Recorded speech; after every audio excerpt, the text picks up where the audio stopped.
Hello, everyone. Welcome to this week's edition of talking about the dynamics of the human energy field.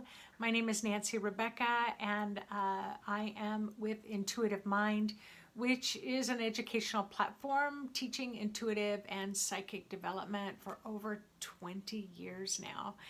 I'm also a registered nurse, and I had an out-of-body experience 25 years ago that enabled me to suddenly become sighted, meaning I could see the spirit world at the same time I could see the human world. It was not a good time for me, but I have learned in this 25 years how to integrate and adapt, and then I've taken that skill level that really helped me to get to the other side, help you learn how to work with your own intuition and psychic ability. So this week I want to talk about emotional intelligence. And what that actually is. And from a clairvoyant perspective, what does emotional intelligence look like to me in the energy field? So I'm going to talk about that in this video today.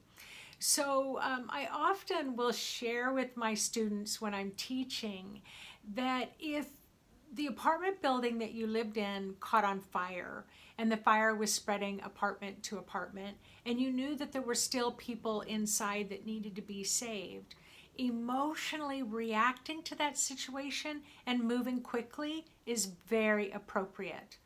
Or let's say one of your friends is working on your car and they have the car jacked up with that little jack that comes in the trunk of your car, and they're working away, and then suddenly that jack loses its balance, the car falls on your friend. When you have a strong emotional reaction to that situation and you immediately want to get help, you're yelling for help, you're reacting to that situation, again, that's appropriate. But let's say that you have a hunkering for this certain kind of chocolate peanut butter with almond ice cream, extra delicious. And I'm going to kind of mention Tillamook ice cream here because I'm here in the Pacific Northwest, and Oregon makes amazing ice cream. Tillamook does. So let's just say you really have a craving for that ice cream. You go to the grocery store and they're all out of your favorite brand. And then you have an emotional reaction where you have this emotional meltdown at the store. Nah, that's not really considered emotionally intelligent. That's not considered appropriate. So it's like, yeah, if there's an emergency that you need to respond to or something's happened, there's the difference. So I like to kind of explain that. Because when I'm working with my students, one of the things that I'm teaching them is about their emotional intelligence and how to learn how to manage your emotions, manage your energy. Don't throw energy when you're throwing a fit. It's like, I remember once when I was at someone's house and I didn't close the kitchen cabinet the right way, and they threw this huge fit and yelled, and it's like, why can't I ever get anybody to close the kitchen cabinets after they've taken a glass out? And it was like, whoa, I just felt slammed with energy. And all it was that the kitchen cabinet didn't get closed properly. So that's what I call not being very emotionally intelligent. But there's actually real things that's happening in your energy field. It isn't just that you're a flake. It isn't just that you can't handle yourself. There's actually real energetic things happening in the field. So I'm going to go through that. But I want to look at my sheet of paper here because I looked up in Psychology Today. I wanted to see, how do psychologists, how do therapists kind of define emotional intelligence? And the first thing on the list is, do you have the ability to identify and manage your own emotional intelligence, as well as be that calm, responsive person in the room? And do you have that ability to calm other people down in that situation? So that's considered a high emotional IQ. The other thing is, emotionally, do you have the ability to know how you're feeling? How many times have you worked with kids and they're just crying and sobbing and they're just can hardly breathe, and you say, what's wrong? And they're like, oh, I don't know. That's that's appropriate for a kid. A lot of times they don't know what they're feeling. They're so overtired or over hungry. But as an adult, we can get the same way. We can get overtired, over hungry. We're crying, we're upset, or we're angry, and someone says, "What's wrong?" And it's like, I don't know what's wrong.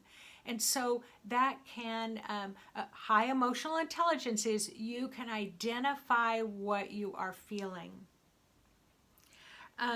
Do you have the ability to harness your emotions once they get triggered?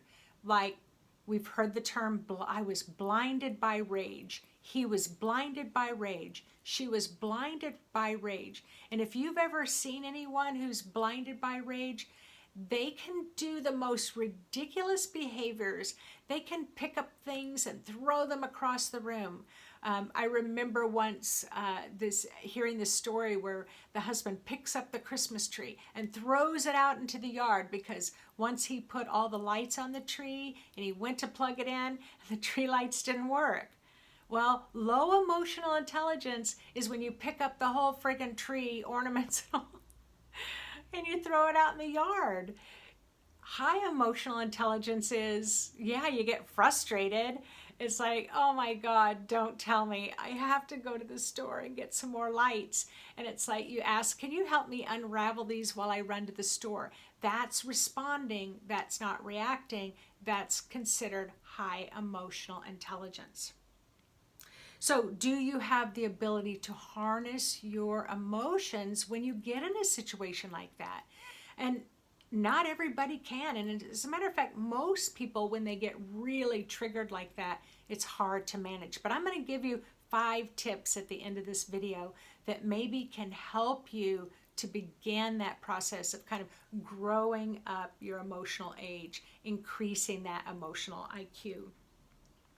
And then the other thing, again, like I said, can you regulate your emotion and enough to where you can help somebody else regulate their emotions as well? And we all know that one person that can just walk in a room and suddenly you just feel calm and you're like, okay, the calm person's here. The person that can hold that focus is here. I'm feeling much better. Somebody's taking charge. So again, that's if you have high emotional intelligence. But it's also those interpersonal skills. If someone's reacting, do you have the ability to not also get triggered? Do you have the ability to also not what I call match their energy? It's like, if somebody gets really mad and they start yelling, and then you get mad and you start yelling, and then the kids get mad and they start yelling, and next thing you know, everybody's yelling. Yeah. Not one person in that room was being very highly emotional intelligent at that time. Now, it's not funny when it happens, but I have to laugh. And the reason why I'm laughing is because I have been in all of those situations that I've described to you.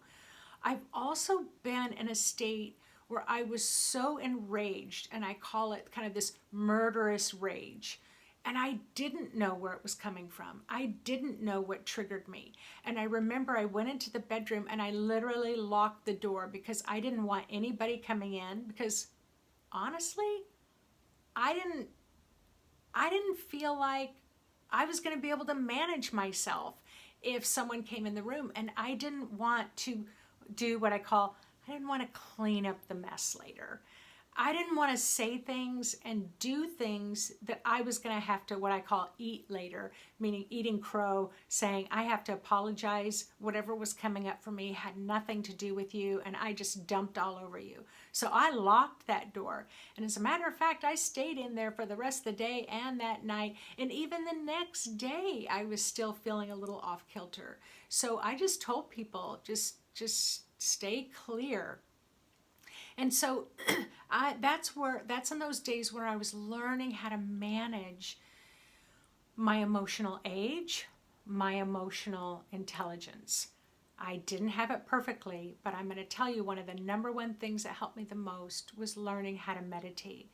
And over time, I learned how to manage my energy field. So when I felt that trigger happy come up, that reactiveness come up, I could immediately shift it and come back to neutral. So that's what I'm talking about here with emotional intelligence. Did you know that there are some companies, some really big companies, that when you're applying for a job there, they're going to have you take an emotional intelligence test? Why? Because they want you to be able to play well with others. And they want to know, are you, and when it gets really stressful, are you going to be able to play well with others? Are you going to be able to get along? I was an intensive care nurse for a long time, and sometimes things became very intense, especially when we're trying to save someone's life. We could have physicians, we could have surgeons, we could have nurses who were just what I call kind of pinging off each other. It was escalating. It was like, why didn't you hand me the right, drug? Why didn't you hand me the right pair of scissors? Get out of my face. Get out of this room. You don't know what you're doing. Like, some really mean things were said. It wasn't very calm in the environment.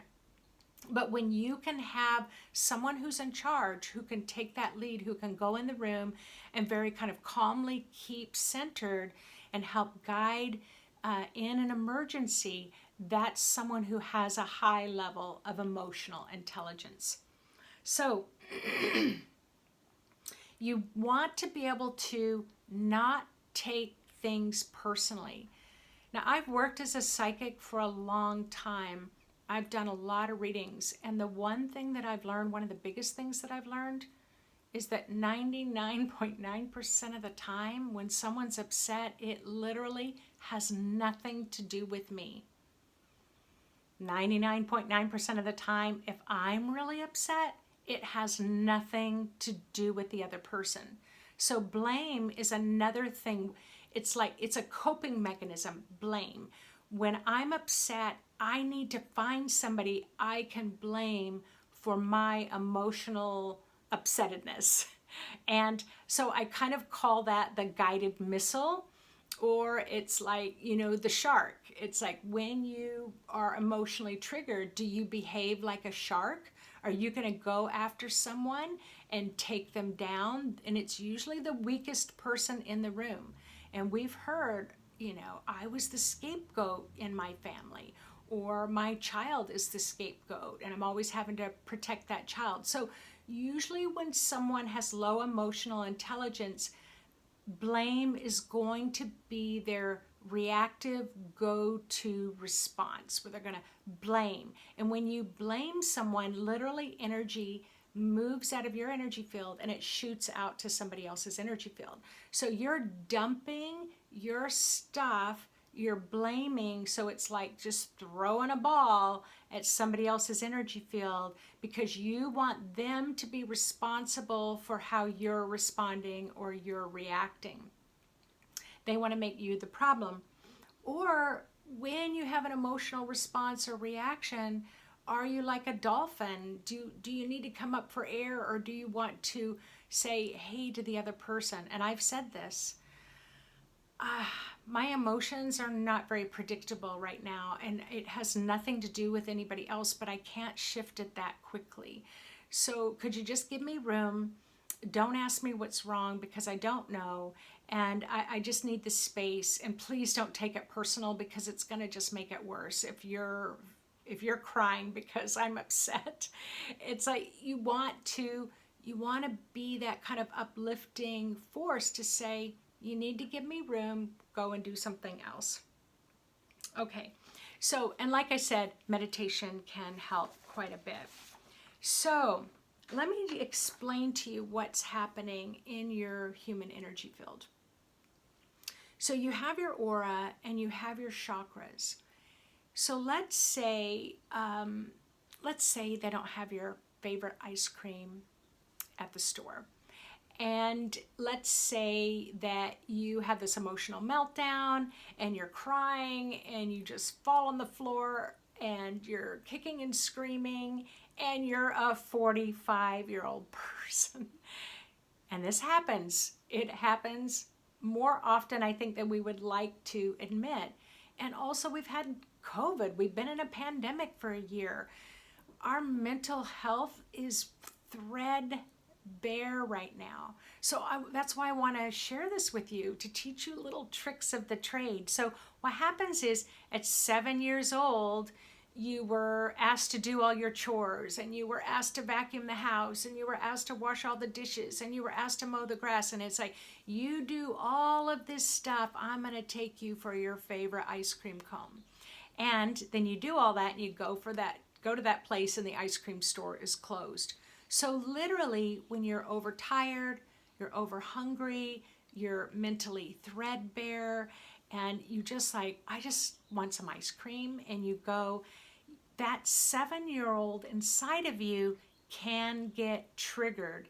And then it adds to the 45-year-old age, and then it just triggers you more.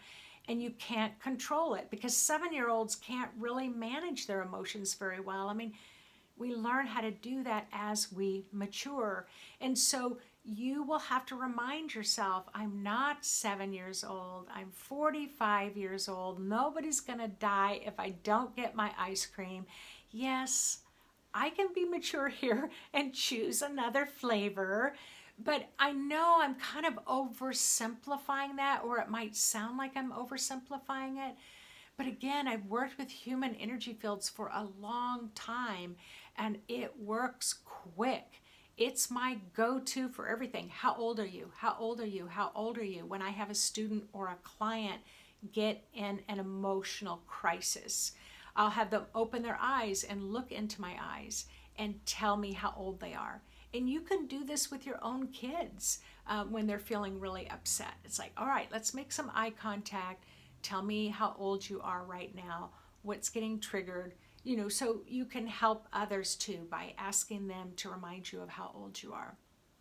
So I have this story here with a young man named Andrew, and he was 23 years old, and he came to see me because he wanted to go to college. He wanted to move a couple hours away. He wanted to go to college, but as the date was getting closer to going to college, his anxiety was going through the roof.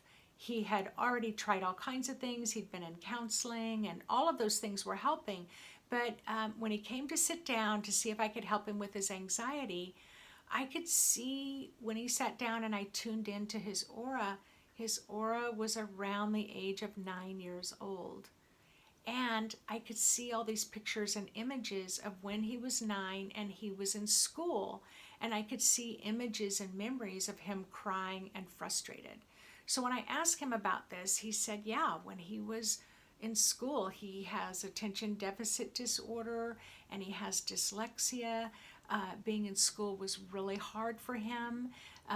He was more auditory, so if the teacher wrote the instructions on the board, he couldn't really read it very well because he was dyslexic, but if the teacher could read to him what the assignment was, then he could take it in, but he was too shy to speak up. So you kind of get the picture here. And so now he wants to go to college, but all those school-age traumas were coming to the surface. So what I did is I just started what I call de-energizing those memories. And we teach this technique in our Intuitive Mind Home Study virtual program. So it's a learning online program that you can join. And so we teach that technique, how to de-energize stuck memories. He had a lot of stuck memories from school. And so I just started helping him de-energize those. And then I'd say, okay, how old are you now? So the first age, I think he said he was 9. De-energize some energy. And then he said, okay, now I'm 13. De-energize some energy some more. And then he was like 17. And then the next thing you know, he was about the age of 23. He felt much calmer. He wasn't feeling panicky or anxiety. And he was able to go to school. And he would drop me an email once in a while and say whenever he was starting to feel overwhelmed in the class, he would just remind himself how old he was, and that would help him reset really quickly. So what I can see in the energy field, you might come sit in my chair and sit in the chair in front of me, and you might be 35 years old, you might be 50, you might be 75, but when I look at your energy field, I can see a little girl or a little boy. That tells me that your energy is stuck at an old age. Now for me, I remember when I was growing up, I grew up in the South. I grew up with a mother who was a single parent of 4 children. I was the oldest, and she worked 3 jobs and just, barely minimum wage just to be able to put a roof over our head and food in our belly. So money was tight. And so when the electric bill would come or food needed to be purchased, my mother didn't always know if she was going to have enough money to stretch that. There were times where our electricity was turned off and our gas was turned off. There were times when we had minimal food. She always made it work, but it was still minimal. So for me, I grew up to be this an adult. I go to college, I become a nurse. I have abundance of financial security and stability. But when it came to paying bills, I was that little girl again, not sure if we were going to have the lights turned off. Wasn't sure if we weren't going to have heat. Wasn't sure that I couldn't go to the store without, am I going to be able to keep it within a certain financial budget? So whenever I was getting triggered around money, I'd have to remind myself, you're not that little girl anymore. You've guaranteed a job that provides financial security. So I was always having to remind myself of what my current age was so I wouldn't have that anxiety around money issues. So I don't know what your issues are going to be. Only you're going to know what triggers you. Not everything's going to trigger you, but it's usually something that has older roots than the age that you are. If you go back far enough, you're going to find a core issue. So whether it's you get triggered because you can't commit to a relationship, there's going to be, if we go back far enough, we're going to find the root to what that issue is. So let me just kind of move into the 5 top tips that I have for you if you are working on growing up your emotional intelligence and your emotional maturity, but you're not quite there yet. Number 1, if you get very emotionally triggered and reactive, the first thing is remove yourself from the situation. Immediately go for a walk is the most ideal. You can go into your room, lock the door like I did, and just kind of breathe and meditate, put on some music, journal, whatever is going to help get you upright again, get you back on your feet again. But remove yourself from the situation so that you don't throw energy at other people. If you find yourself blaming, right away say, no, I may need to have a conversation with somebody later. There may be something that definitely has to be addressed because their behavior was inappropriate, but I need to calm myself down first. And so remove yourself. That's number 1 tip from the situation. And for me, I find going for a walk is the most helpful to get out in nature. Nature loves to balance you. All right, so number 2, gratitude. Oh my gosh, gratitude is like the secret sauce. And when you're triggered and in that highly emotional state, and let's say you've got that kind of murderous rage or blinded by rage, you're going to remove yourself. But you might be stomping around the park. I have a park close by. I might be stomping around saying, I'm grateful that I have 2 feet to stand on. I'm grateful that I have a park near my house. I'm grateful for these beautiful trees around me. I'm grateful that I don't have to talk to that person right now. And you might not feel very grateful, but if you just keep saying it, gratitude energy starts flowing into your energy field. You don't have to make it. It's like you don't have to feel grateful first to be able to think in gratitude.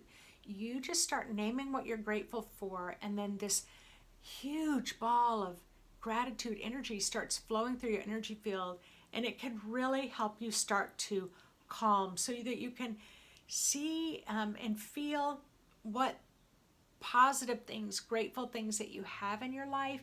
A lot of times it's like this elixir, it just calms the emotions down. So gratitude is my number 2 tip. Number 3, ground. Whatever is grounding for you. So I'm a meditation teacher. I'm an intuitive psychic teacher. I teach all my students to imagine this energy force going from their aura all the way down to the center of the earth to anchor their energy field there, and then create another image to help really solidly help it so it's very stable and unwavering. However, and you can download a free meditation on my intuitivemind.org website under product, and right away it'll say free meditations, free grounding meditations. So I always say practice that before you emotionally are all over the place, so that you're well practiced at it when you do get emotionally triggered. But there are other things that help you ground. Like some people like to garden.